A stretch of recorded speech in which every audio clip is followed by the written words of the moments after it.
Welcome, everybody, to Drive Thru Sports with Adam and Paul. Today is Monday, May 11th, 2020.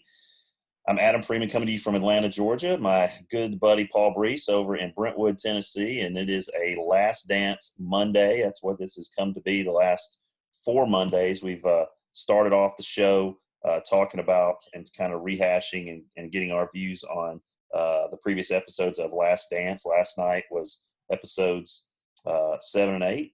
So we'll talk about that here in just a minute. And with Mother's Day being yesterday, we're going to have some human interest about mothers at some point during the show tonight, as well as some this day in sports history and possibly some Major League Baseball news. And we'll try and hit on all that. How's it going, Brees?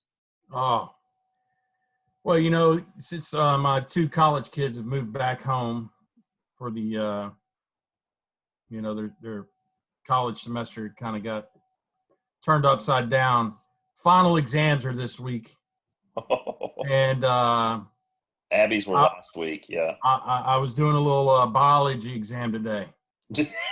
I was chosen for biology. My wife was chosen for sociology with my other college son. And, hey, I'm proud to say I made a 78 on the final exam. Atta baby. So, I tomorrow brings a new subject, but we'll see. Yeah, I got roped into that as well.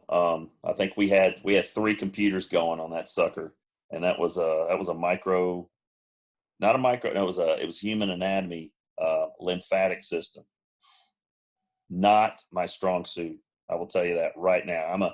I'm a skeletal system, bones, muscles.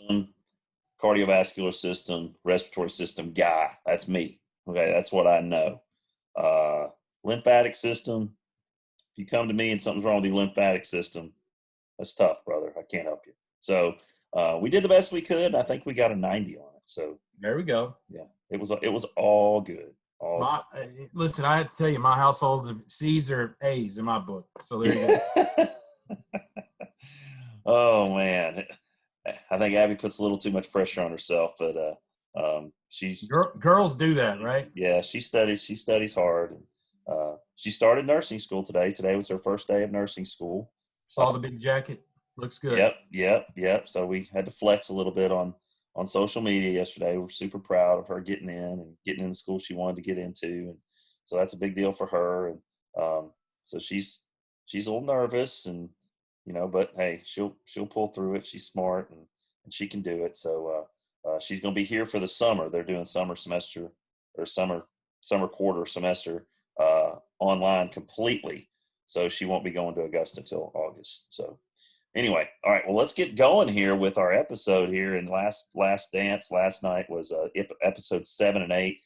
And Brees, you kind of alluded to it earlier, talking about man, I know the episode where his dad dies has got to be coming up soon. And turns out it was episode 7. It was pretty much the first half of that episode. And, having lived through that time and remembering, I was 22, you were 23 years old, and seeing all the media coverage on that, it was just, I didn't realize at the time that, he was missing for 3 weeks. I didn't remember that as a detail. I do remember him finding his car, but I didn't realize that the timeline was as long as it was. That was really sad to sort of see Michael Jordan go through that sort of again. But then that kind of catapulted into, hey, I'm walking away. This happened. My dad said I should try baseball. I'm going to do it. So, and like he said in the episode last night, he said, my dad was always about taking something negative and turning it into a positive. And that's kind of what he did. Yeah. As they kind of did the baseball transfer there, and just hearing some details about the whole thing that I obviously didn't know. One, they put him in Double-A baseball, even though he wasn't really skilled to play Double-A, but it was because of the media. Only the media, Double-A was as low as he could go, but yet could hold enough media to accommodate the Michael Jordan factor. Two, Terry Francona was his manager. He was. That was very interesting. And, have that in the 13-game hitting streak. To start the year. Yeah. To start the year. And then obviously the pitchers started throwing some more breaking balls, kind of went downhill. But I will tell you this, for his season, 202, 203 with 50 ribbies. I mean, he definitely did better than Tim Tebow has done. Yeah. Yeah. And they talk about, they even, Reinsdorf was quoted as saying, hey, look, if he had gotten 1,500 at bats at the minor league level, he's probably in the major leagues. Let me ask you this. What would have happened, Adam, if baseball does not go on strike in 95? Exactly. I mean, this whole thing, we're talking different conversation. Oh, we're talking a no second three-peat, I think. Yeah. That changed everything because he refused to cross the picket line. Yep. And that he got bored and he went back to Chicago and just started. Listen, he didn't just get bored. He got bored immediately. Immediately. Yeah. I went right back there and just was at the practice facility. And then BJ Armstrong started, goading him. And he's like, man, Pipsqueak, I'm going to freaking dominate you. And all of a sudden there were the rumors again. So yeah, getting to your point, if that strike doesn't happen in it was 94, right? It was 94. Yeah. And if that doesn't happen and he plays spring training, maybe he ascends to AAA and maybe is a late call up even in 95, possibly. Yeah. But if that happens, he's not back in 96, and he doesn't come back. He is a professional baseball player, which, is remarkable because he hadn't swung a baseball bat in 15 years. Yeah. Now, do you remember this? They didn't show it, but you know how major league teams used to go do exhibition games in certain big cities. So the White Sox and the Cubs played an exhibition game at Wrigley, and Jordan got to play in that exhibition game, before they shipped some of their minor league players off to their camps. Right. And, Jordan actually played in that exhibition game up at Wrigley. I think he went 1 for 4, maybe had a seeing eye single. A dying quail. Yeah. Yeah. I mean, the guy was never hitting for power at all. No. But, he from second base to third base, I mean, he can find the holes, Yeah, I mean, he and the 50 RBIs is what stands out to me. I mean, like Francona said in the episode, there are a lot of guys on that team that didn't have 50 RBIs. Right. That had been playing baseball since they were 6 years old. Now, obviously, I'm sure that, they were getting from the higher-ups in the White Sox to tell Terry Francona, play this guy every night, every home game you guys have. He's going to draw, and he's going to, Yeah, I think they only had like a 24-hour notice or something that he was coming, and they just got inundated with press requests, and their season tickets, sold out like within like an hour and a half, I want to say. And that is, that's not a big stadium. It maybe holds like 7,000 people. It's just not very large. And it was packed every night. You saw people on the ground trying to look through the fence. He was just a phenomenon that I don't know will ever be seen again at that level. And I think we need to touch on too, as we've got a couple of pictures here behind us, the things that we'll talk about. Like his mentality, like his winning, when he came back, it was like that whole, because he finished off the 95 season and they lost to Orlando. Yeah. And Nick Anderson makes that remark, 45 ain't 23. And that dude, you don't poke the bear. Have we not learned anything here throughout the course of this, that you don't challenge him? And what was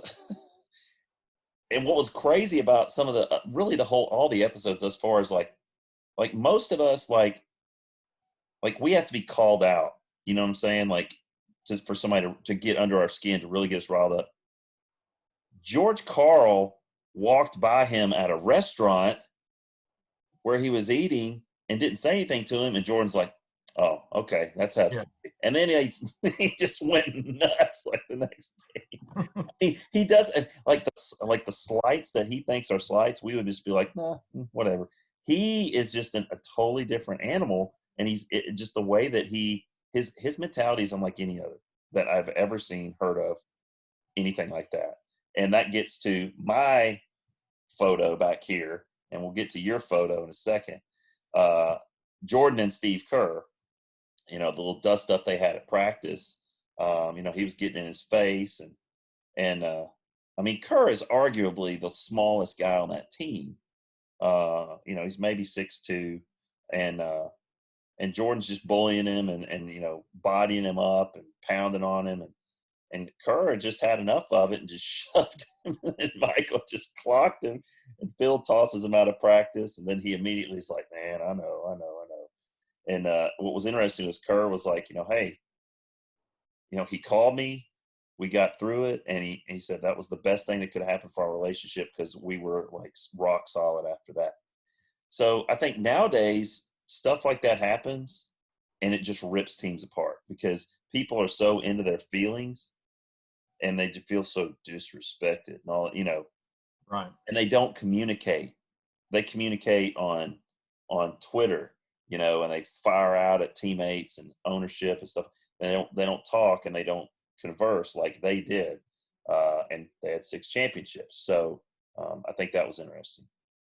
Yeah. I want to hear your take on your photo. Well, Gary Payton obviously was a pretty good defender back in our day, right? Oh, yeah. The crazy thing to hear about this whole story was that, George Karl never, the first 3 games says, I don't want you guarding him. I don't want you to waste your energy. I don't get that. You're the best defensive player. Let's try to shut down the best offensive player, or the best player in the whole floor. Yeah, and weren't those games like single point, like single digit victories? Maybe 1 or 2. I think there was the first game was like 13 points. Yeah. Gary Payton took it upon himself to just say, hey, George Karl, forget you. Yeah, I'm going to guard him. No, there was a little. I think 1-2 games, I think. And they did. And it was the false hope there for the poor Supersonics was the beating him in the regular season after they were 72-10. Yeah. Obviously, once you challenge 23, why do people not understand? Just keep your mouth shut, and maybe you have a shot. No, you talked about poking the bear, right? Yeah, they didn't get that. I don't see why. I don't get it. Like, he's proven over and over again that he doesn't need much to get him going. All right, I want to bring up 2 things. All right, the Washington Wizards guy, LaBradford Smith. Louisville kid, hate it for him.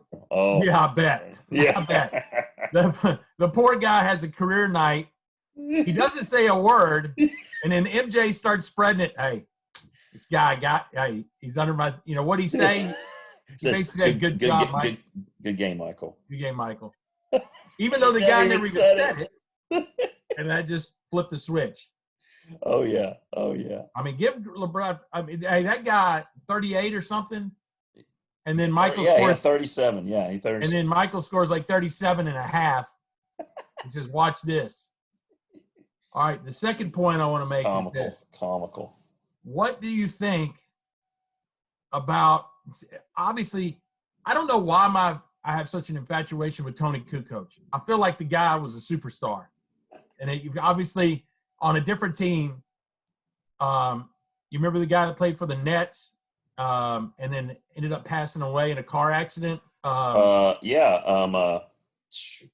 Drazen Petrovic. Yeah. He kind of it was the same kind of deal. Anyway. Much taller, but same type of game. Yeah. All right, so when Scottie Pippen refused to go in on that game ending winner by Kukoc, I didn't know that. I didn't either. And I didn't either. That gave me another side to Pippen because, he's always seemed as, the nice guy. the guy that, what was the polar opposite of Jordan, but yet he could get Good the guys to cop, the play good too. cop to the bad cop. Yeah, right. Yeah, Exactly. Jordan's bad cop. He's good cop. And it was just funny that, Bill Cartwright was kind of like the Papa Bear, the whole thing. And Yeah. he kind of, and the guy breaks down in the locker room crying, and, and it's still to this day, I guess Scottie Pippen admitted, he would do it again. And I don't get that. Like, Yeah. What are you proving? Like, I don't know. You get that far with a group, and he defers to another player who has a track record of hitting these shots. I understand that you're the new anointed one, you're the new guy, but I mean, Kukoc, he's got ice water in his veins the last 5 seconds of a game, and he's so tall, you can't. I mean, his release point's like 10 feet in the air. You're not going to block that shot. No. And he knocks it down. And it was weird, like you said, like, they were talking about like the feeling after the shot. It's like he makes the shot. You're supposed to be celebrating, but you're like, oh gosh, we got to go in the locker room, and I wonder what Pippen's going to be like. It's like, so it's almost like, a 10-year-old, a 10-year-old, the coach's son that's pitching, and his dad takes him out of the game with runners on base. Right. Or tells him to go back out there and finish the game, and he doesn't go out there. It's just like, I don't know. It gave me – it just made me mad. I mean, it just made me mad because, it's the coach. It's the coach's team, and he defers to you in certain situations, and he didn't defer to you in that situation. You're a man, be a man, and live with it, deal with it, support your team. The whole point is this. Phil Jackson knew what he was doing. He's a good coach, and the reason is this: his GM hated him. Yeah. And granted, he may have had the best player ever, but he was not getting any support from upper management. I mean, no. Every day Krause is looking for a way to get rid of him. He wants his boy Timmy Floyd to come in there and torpedo the whole organization. Yeah. So, my final thoughts on this thing as we hit, coming up for next week are the final 2, 9 and 10 episodes. Yeah. So, I mean, I'm sure it's going to really factor in, the whole last season. But yeah, Jordan, as Will Perdue said it, he was not a very nice guy, but the dude was the guy you want if you wanted to win a ring. Yeah, that's the guy you want, and he'll get you the ring. Yeah, and nothing's going to stand in his way. So again, this is another Last Dance Monday. We've really enjoyed watching those and critiquing them and talking about them with you guys and our listeners on Mondays. That leads us into another breaking story that's really going to break tomorrow. But we know now that there's going to be a meeting with the Players Union and Major League Baseball to determine what they're going to do about their season. So and what's on the table? We talked about those crazy rules. And the first thing we said was international DH. I think that's happening. I think that's going to be one of the things that's going to happen. And I think it's going to be an 82-game season. To the best of my knowledge. I don't know anything about All-Star break. They haven't discussed it. They got a proposal that they are taking to the Players Union. Again, I don't know, and nobody seems to know what it says about testing and quarantining and social anything like that. Are the players going to be in the stands, or what? We don't know. So in the next 24 hours, we'll find out a lot. Here are the bullet points that I've seen. So they're going to expand the playoffs from 10 to 14, 82-game season, as you mentioned it. The use of home stadiums in areas that have local and state government approval. So, obviously, if the state government won't allow them to play, that they're going to only those teams may have to play on the road. The whole year until the government approves them. Right. Spring training will continue in June, and then you talked about the season early July. I had a friend of mine that works in we'll call it professional sports. He Okay. says July 4th is going to be the opening day. Oh, wow. That'll be cool. Yeah. And then Unfortunately, that doesn't help me and my Dodgers Braves tickets, which were for June 10th through the 12th. I will be missing unless they redo the whole schedule and they, you know what I'm saying, they come to Atlanta at a different time, which will be fine. Here's another bullet point. It says geographical schedules. So teams play only in division opponents and interleague opponents in the similar area. So AL Central would only play NL Central. So there would be no East Coast, West Coast kind of I got you. So Dodgers will be playing basically all division games and maybe, you know, the LA Angels, Seattle. Right. And okay, I see. Well, that makes sense, you know. Yeah. And then the last thing that I saw was they were going to go with a 30-man roster with a taxi squad that would allow them to have up to 50 players available. Wow. So I'm not sure what that's going to do to minor leagues in general, but those guys on the cusp or, you know, that are running out of what do they call them when they send them down, bring them up? Transfers. Transfers, yeah. They're you know, they only can have like 5 in their whole career or something like that. Yeah. So, you know, there you go.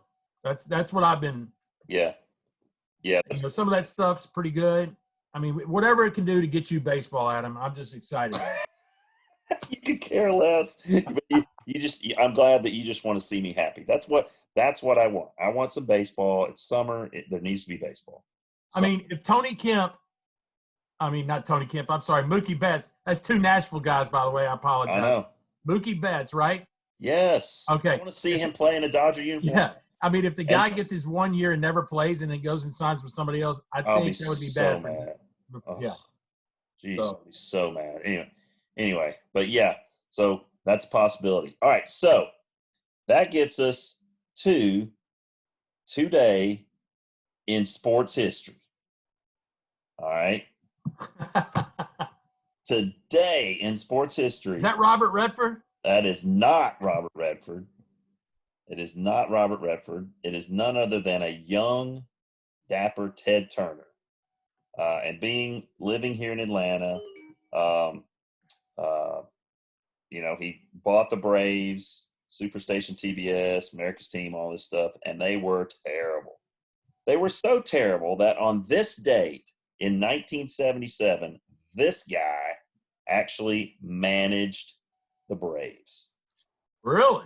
May 11th, 1977, he managed a game for the Wow. What on purpose? Yes. Okay. Yep. So that's one thing. Another thing, on May 11th, 1980, Pete Rose stole second, third, and home in the same inning. What? Same inning? Same inning. Oh. Same inning. That's a record. It's never been broken. What? Yeah. Not even Ricky Henderson did it. Yeah. Second, third, crazy. In the same inning for the Phillies. That's when he was playing with the Phillies. Yep. Wow. So that's your little tidbit of today in sports history, folks. You don't get that stuff anywhere other than Drive Through Sports with Adam and Paul. Just so you know. And I'm gonna say something too here, but I got a little something. I got a little secret that even Paul doesn't know about. And I'm just gonna drop a little hint here. We got something coming around the pike. I'm not even gonna tell him about it until it happens. So okay. Just Drive Through Sports, folks. We got something big coming. And I'm just gonna kind of priming the pump for you guys. There we go. All right. I'm sitting on the edge of my seat now. I know. See, now he's got something to live for. See, that's what I'm trying to do. All right. He's trying to get me baseball. I'm just trying to get him through the day. All right. So with yesterday being Mother's Day, and you know, Paul, you lost your mom several years ago. Was it 5 years ago? December? Yeah. Okay. And you know, she was a big part of my life growing up. I mean, she put up with me because I was with you most of the time. So, you know, she was very special to me growing up, and you know, my parents and her got along really well, and she loved kidding my dad all the time, and Dandy Don and this, that, and the other. And so, but so I'm sure you have. If you don't have one, I've got one, but I know you have a million stories about her. But I wanted to share one about my mom. Um, when I was probably 12, well, probably 13 years old, we had just moved over to Warner Court in Brentwood and Brent Haven. And Paul, you remember that yard? The yard was huge. Okay. Yeah. And I mean, I wasn't like Paul where I could say, hey, hold on just a second, put the phone down and go cut the grass. It was like a 4 or 5 hour ordeal to cut that yard. If you add all the trimming and everything else, it was huge. And we had this old beat up Craftsman mower. I mean, it was a riding mower, and it didn't have like most riding mowers have like the lights in the front and the grill and the hood, the hood that you can fold up. It didn't even have that. It was just an engine block right on the front of it. And so it was pretty run down, but it would start. Now, sometimes you had to put the battery charger on it to start it. And okay, I'll admit, you couldn't turn it off with a key. You had a bare wire that you had to ground on a chain to turn it off. Okay. Right. So there was probably not the safest lawnmower. Okay. But it's what we had, and it cut grass. So I would cut the grass with it. Well, my mom had just gotten out of the hospital. And she was supposed to, not do anything. Like, she just had surgery and she's supposed to not do anything. And, supposed to be very, very calm. And we were basically supposed to wait on her hand and foot. So I was out cutting the grass, and you remember we had the creek in our backyard, and the creek, like there was a couple of spots where the yard went down, and you could actually see the creek, and then the bank on several spots was very high. And so in an effort to not do a lot of trimming, I tried to get as close as I could to the creek, always. So I'd cut the front and part of the side, and I was getting started on the back. And so I'm going along the edge of, basically what was the creek. And we have this big tree, and then it goes down in this little gully, and then it goes back up to where our dog pen was. Right. And so I'm right there, and I'm trying to get as close as I can. And the back wheel of that lawnmower, as I'm going up that hill, the back wheel of that lawnmower slides backwards. And I fall backwards into the creek with the lawnmower. Now, my mom apparently had come out the door because I remember waving to her, and she came out the door just kind of waving hi. And then that happened about 5 seconds later. Well, I'm underneath this lawnmower in the creek. Now, again, I told you the kill switch was a live wire that you had to ground onto a chain to get it to turn off. Sometimes this mower was so hard to get started. All of a sudden, upside down in a creek, it's purring like a kitten. It won't turn off. And I can't get to it to turn it off. That's crazy. My mom sprints out. Wow. Into the creek. And now my mom is like, at this point, maybe like 130 pounds soaking wet. Okay. She grabs this mower and yanks it off of me. I don't know how she did it. Adrenaline. Oh, she was a superhero. She pulls that thing off of me, and it stops. And I'm just like, my heart's pounding. And she's like, are you okay? You don't get so close. You didn't have to get so close. Don't get so close to the creek, whatever.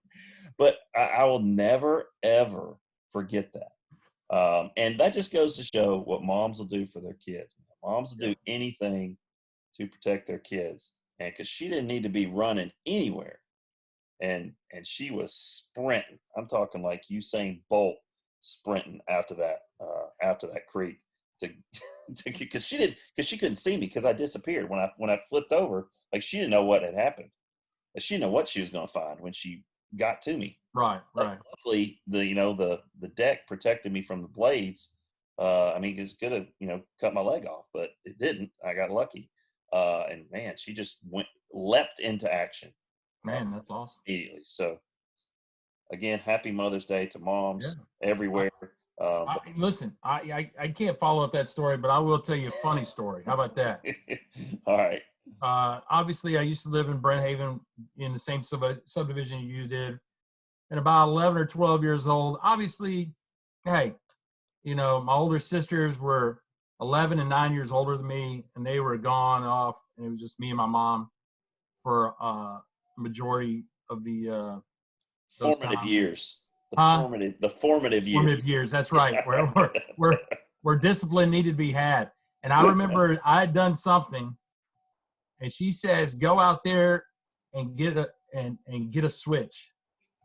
Now, for you people in the north that don't know what a switch is, you basically want to tear off a little bit of a tree limb, and she wanted that. And then so in my head, I'm thinking, okay, how can I get out of this? Because, listen, I'm not very smart, but I'm going to try to get out of it somehow. So I did what she did. I handed it to her. I says, "This is good enough," because I knew something was about to go down. And I tossed it to her, and then I took off running. And then she started chasing me. And I thought, man, I'm going to just keep running and running and running. And I'm going to wear her down to where she just says, "No, forget it. Not worth it. Not worth it. Not worth it." Well, she just, after running a little bit, she just stood by the door and says, "Well, you got to come in." So obviously my plan was not fully intact. And yes, I did need to get in the house eventually. Yep. I took it, and obviously I didn't know what I did, but I just remember that funny moment where I tried to outrun my mom from getting a whooping. And then she just simply outsmarted. She outsmarted me. That's right. I thought I was outsmarting her. She outsmarted me. So anyway, to this day, if my kids decided to outrun me, I would just wait at the door too. Lesson learned. Right? Lesson learned. Yeah. Lesson learned. Parenting 101. That's awesome. Awesome. Well, happy Mother's Day. Happy Mother's Day to all the mothers out there. And I hope my mom gets a kick out of listening to this episode. They usually do. So for Paul Brees in Brentwood, Tennessee, I'm Adam Freeman in Atlanta, Georgia. You've been listening to Drive Thru Sports with Adam and Paul.